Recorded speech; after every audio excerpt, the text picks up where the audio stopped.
नमस्कार, मैं गिरीश जोशी।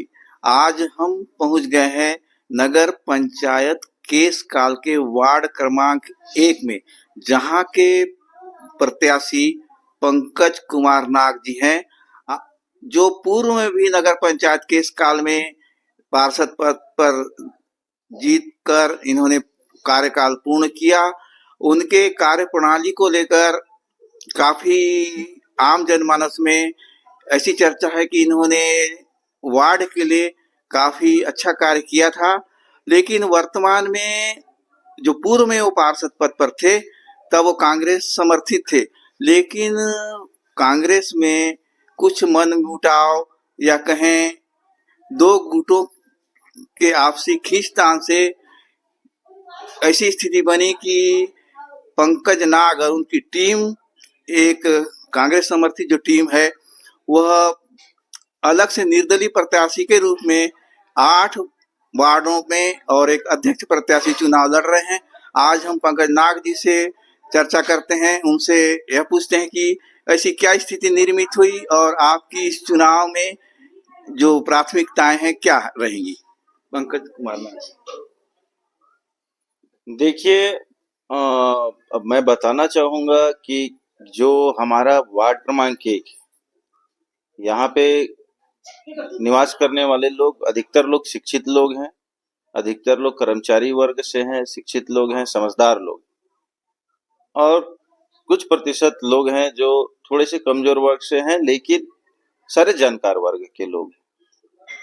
वर्तमान समय में आप अगर पूरे नगर पंचायत में टिकट वितरण को देखेंगे, चाहे दोनों राजनीतिक दलों को, दोनों राष्ट्रीय राजनीतिक दल हैं, अगर आप उनके टिकट वितरण को देखेंगे तो जनता में पूरी तरह से निराशा है। जनता जो है उत्साहित नहीं है।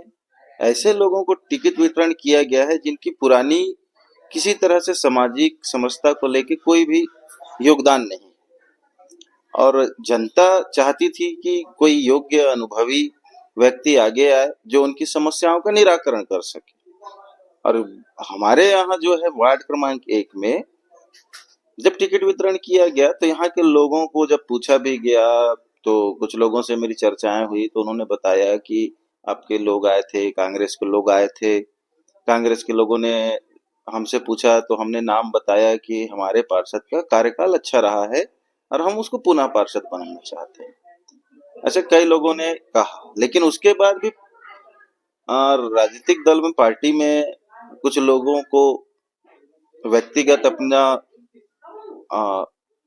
धाक जमाने वाली बात हो या जो भी बात हो, उसको जनता के सामने दिखाने के चक्कर में पार्टी से कई योग्य लोगों को साइड किया गया, और नए लोगों को, या फिर जो अभी जिनका मतलब इस क्षेत्र में कुछ विशेष योगदान नहीं है, वैसे को टिकट देके पूरी तरह से पंचायत को नियंत्रित करने वाली एक सोच रही है कि पंचायत में हमने तो पहले भी पूर्व पार्षद के रूप में, यहाँ पे पार्षद के रूप में काम किया 5 वर्ष, तो हम पंचायत में होने वाली अनियमितताओं के खिलाफ आवाज उठाया। और जब हम आवाज उठाया तो आवाज उठाने के कारण आज जो हम जैसे योग्य हैं, मेरे साथ और अन्य साथी हैं जो भी योग्य थे और जिनका अपने वार्डों में अच्छा महत्वपूर्ण योगदान रहा, अच्छे कई काम जो उन्होंने कराए खुद के दम पे, उन लोगों को पार्टी से साइड किया गया। मैं एक बात और कहना चाहूंगा, जो पूर्व में नगर पंचायत के अध्यक्ष थे रोशन जमीर खान, उनकी कार्यप्रणाली को लेकर नगर में अच्छा खासा विवाद की स्थिति थी। उनके खिलाफ नगर के लोगों में काफी आक्रोश भी था। उनके द्वारा जो निर्माण कार्य कराए गए, बहुत सारे कार्यों में उनके ऊपर भ्रष्टाचार के आरोप भी लगे, और उसके बाद ऐसी स्थितियां भी निर्मित हुई कि उन्हें अविश्वास प्रस्ताव भी लाया गया था। लेकिन उसके बाद ऐसी क्या परिस्थितियां बनी कि फिर से कुछ विरोधी पार्टी के लोगों ने भी उनका साथ दिया और वो फिर से काबिज हो गए। लेकिन कांग्रेस पार्टी ने जिस व्यक्ति की वजह से कांग्रेस को नुकसान हुआ, जिनके ऊपर नगर की जनता ने काफी भ्रष्टाचार के आरोप लगाए, आखिर उसी व्यक्ति को 1 नंबर वार्ड से फिर से पार्षद का प्रत्याशी बनाया गया। ऐसा क्यों?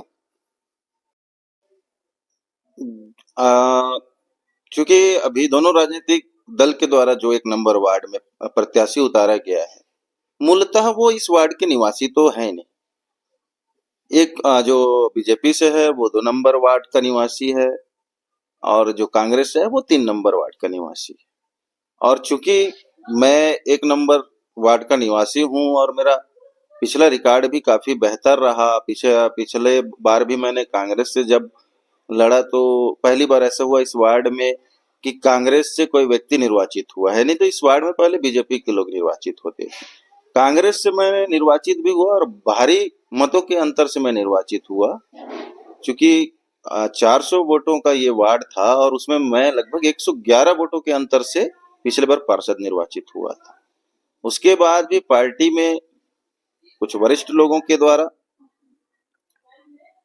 अपना, चूंकि पार्टी में गुटबाजी हावी भी रही बीच में, और उसमें हम तो एक सामान्य कार्यकर्ता के रूप में है पार्टी के, लेकिन कुछ लोगों को हमारे कार्य करने से या जो करने से उनका जो सिलसिला चल रहा था कि पंचायत को पूरी तरह से नियंत्रित करके रखा जाए और पंचायत से अपने खर्चे पानी निकाले जाए, उसके खिलाफ जब हमने आवाज उठाया, जो भ्रष्टाचार हुआ, आप देख सकते हैं कोरोना काल पे मास्क के नाम पे 28 लाख का बिल काटा गया।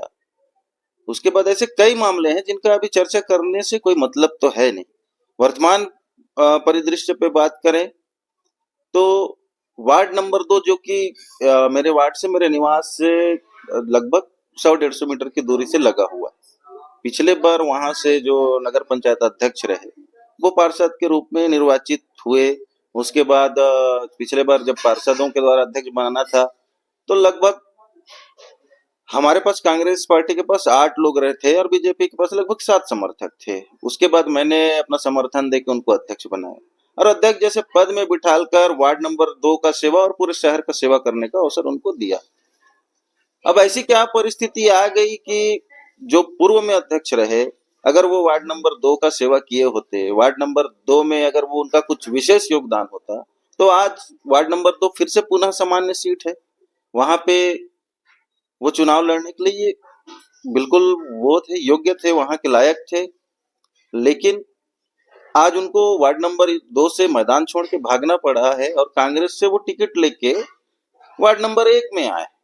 लेकिन शायद उनको ऐसा लगता है कि मैं वार्ड नंबर 2 के लोगों को पिछली बार बेवकूफ बनाने में सफल रहा, उस तरह से वार्ड 1 के लोगों को भी बेवकूफ बनाऊंगा और उसी तरह से फिर से एक बार मेरे से जनता चुन लेगी। तो ये उनकी गलतफहमी है, क्योंकि दोनों वार्ड लगा हुआ है, संदेश क्लियर है। उनके खिलाफ लोगों में भारी निराशा है, भारी भ्रष्टाचार उनके समय में हुआ है। लोगों के आवासों के पैसे, आवास जो होता है, जो 2-2.5 लाख रुपए जो आता है, उस पे 20-20, 25-25 हजार लोग रुपए की वसूली इनके द्वारा की गई नगर पंचायत में कर्मचारियों के माध्यम से। और अभी अगर कर्मचारियों के ऊपर वो आरोप मढ़ेंगे तो मैं नहीं मानता कि कोई कर्मचारी इतने धड़ल्लेस वसूली करेगा और अध्यक्ष के पास जनता शिकायत करेगी, उसके बाद अध्यक्ष चुप बैठा रहेगा। अभी वो कई तरह की बात करते हैं कि मुझे पता नहीं है, मैं जानता नहीं हूँ। ऐसा हो ही नहीं सकता कि कर्मचारी कोई अगर करता है नगर पंचायत से और जनता जाके अध्यक्ष के पास शिकायत करती है, उसके बाद अध्यक्ष 5 साल खामोश रहे और अभी 5 साल कटने के बाद घर घर जाके किसी की पेंशन की चिंता, किसी के यहाँ और अन्य चीजों का चिंता कर रहे हैं। लेकिन 5 साल तो वो ये चिंता करने आए ही नहीं वार्ड में। अब उनको चुनाव जीतना है, किसी तरह से भी छल कपट तंत्र लगा के तो तरह तरह का प्रयास कर रहे हैं। लेकिन वार्ड की जनता जो है, उन्होंने मेरा सेवा भाव देखा है। लोगों के दुख में, सुख में, बीमार में मैं उनके साथ खड़ा रहा हूँ, इसलिए जनता आज विश्वास कर रही है। मैं चुनाव लड़ने के उस मूड में भी नहीं रहा था इस बार, लेकिन जनता ने कहा कि हमको दोनों प्रत्याशी समझ नहीं आ रहा है, आप किसी भी तरह से वार्ड के नेतृत्व के लिए मैदान में आइए, हम आपका पूरी तरह से साथ देंगे। और उसी विश्वास को लेकर मैं आज मैदान पे खड़ा हूँ। अगर आप चुनाव जीत कर आते हैं तो आने वाले समय में, भविष्य में आप वार्ड के लिए क्या कार्य करेंगे और आपकी वार्ड को लेकर क्या प्राथमिकताएं होंगी? देखिए, पिछले बार जब मैं पार्षद रहा तो मेरा वार्ड एक छोटा सा वार्ड है, यहाँ जगह का भी अभाव है। उसके बाद भी मैंने वार्ड में, आप देखेंगे तो पिछले बार जो मांग थी, आ, उधर उधर मंच का मांग था, तो लोगों का मांग मैंने पूरा किया, शेड निर्माण करके दिया। हमारे वार्ड में बच्चे जो हैं, कॉलोनी के बच्चे जो मैदान की तरफ जो झूला लगा हुआ था उसके लिए आकर्षित होते थे। वो काफी दूरी में था। पेरेंट्स जो है, उनके माता पिता जो है वो परेशान होते थे। तो मेरा सोच आया कि अब हम जो है, पार्षदों की निधि तो बहुत अधिक होती नहीं है, 2-3 लाख रुपए होती है, तो उस पे हमने मैनेज करके जैसा भी है वार्ड के बच्चों का, उनके पेरेंट्स का ध्यान रखते हुए हमने झूला भी लगवाया। और उसके बाद जब वार्ड में पिछले बार जब मैं पार्षद रहा तो मंगल भवन, मेरे ही कार्यकाल में मंगल भवन का निर्माण हुआ वार्ड पे। और नाली रोड ये तो सब होते ही हैं, और मेरे वार्ड में भी ये सब हुआ। उसके बाद वार्ड की जनता से मैं लगातार जुड़ा रहा, उनके दुख में सुख में साथ दिया। अगर किसी भी बच्चे के या किसी के घर में अगर बीमारी के नाम से, शिक्षा के नाम से, अगर थोड़ी बहुत अभाव होता है किसी भी चीज का, अगर मेरे तक बात पहुंचती तो मैं बिल्कुल उनके सहयोग के लिए व्यक्तिगत रूप से अग्रसर रहता हूँ। इसी का नतीजा है कि आज आप मेरे घर पहुंचे हैं और आप देख ले हो लगभग यहाँ 100 लोगों के आसपास मेरे घर में है। तो ये दिल से मेरे साथ जुड़े हुए बैठे हैं। और आने वाले समय पे, क्योंकि पिछले बार मेरा वार्ड छोटा रहा था, अभी एक एरिया जो है नए परिसीमन पे फिर से वार्ड पे जुड़ा, और वो एरिया जो है पिछले समय वार्ड नंबर 15 का हिस्सा रहा। तो उसके कुछ एरिया पे मुझे जाने को मिला, तो मुझे पता चला कि जो पंचवटी पारा है उसके पीछे गली में पानी के लिए काफी दिक्कतों का सामना करना पड़ता है। गर्मी के दिनों में ही नहीं, बरसात के दिनों में भी वहां पानी के लिए अवस्था है। पानी पहुंच नहीं है वहां पे, अभी तक पानी की पहुंच नहीं हो सकी, क्योंकि पिछला कार्यकाल निराशाजनक रहा, लोगों ने ध्यान नहीं दिया, और अभी उनका मांग है पानी का। तो सबसे पहले मैं, क्योंकि पानी जीवन निर्वाह का प्रमुख अंग है, और सबसे पहले इंसान को उसकी जरूरत पड़ती है। इंसान की उत्पत्ति पानी से हुई है, तो पानी तो हमको देना ही होगा। तो मेरा सबसे पहली प्राथमिकता रहेगी कि पंचवटी पारा जहाँ पे पानी के लिए परेशानी है, किसी भी तरह से हम अपनी टीम से भी चर्चा करके, अगर हमारी टीम आती है तो सर्वप्रथम उसका निवारण हमारे द्वारा किया जाए। दूसरा, बच्चों के लिए हमने अभी जो झूला वगैरह लगाया है वो पूरी तरह से अभी उसको हमने विकसित नहीं किया है। हमारा प्रयास ये रहेगा कि उसको हम एक अच्छा सुंदर स्वरूप दें, उसको एक छोटा सा गार्डन की तरह नई दिशा दें। क्योंकि पुराना जो निधि है हमारा अंतिम वर्ष का, वो हमारा आचार संहिता लगने से 10 दिन पहले डला, तो हम उसका उपयोग तो कर नहीं पाए हैं। अगर निर्वाचित होता हूं तो वो राशि भी बचा हुआ है, हम उसका वार्ड के विकास में उपयोग करेंगे। और नया विजन ये है कि कोई भी बच्चा है, उसकी शिक्षा को लेके किसी के माता पिता को या निर्धन परिवार को परेशानी आती है, या तो हम आर्थिक रूप से बिल्कुल उनको सहयोग करेंगे। किसी के घर में अगर मरने का कार्यक्रम होता है, किसी के घर में शादी का कार्यक्रम होता है और कुछ अभाव होता है, तो जहां पे भी ये स्थिति निर्मित होगी, तो वार्ड के लोग को मैं बिल्कुल सहयोग करने के लिए अग्रसर हूँ, और ये मैंने पहले भी किया है।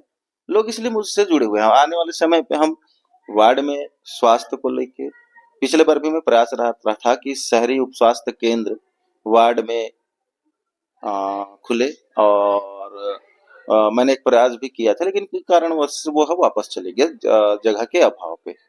तो अभी मेरा ये है कि मेरे वार्ड में विभिन्न समाज के लोग रहते हैं, विभिन्न वर्ग के लोग रहते हैं।